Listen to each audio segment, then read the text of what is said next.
My name is Jasjot Singh. I took my IELTS exam at the IELTS CD Center Bathinda, and I got an 8 overall with 9 in reading and 8.5 in listening.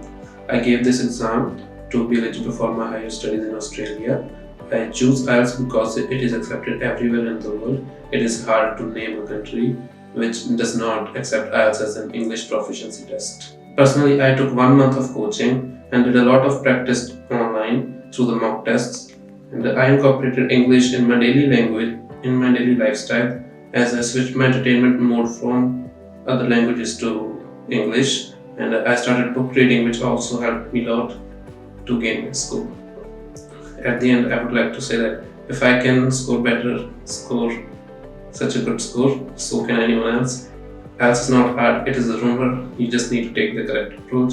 And I also suggest switching to CD because it is just easier and faster way to obtain a better score. Also, the results are so much more faster released than the paper-based exam. Thank you.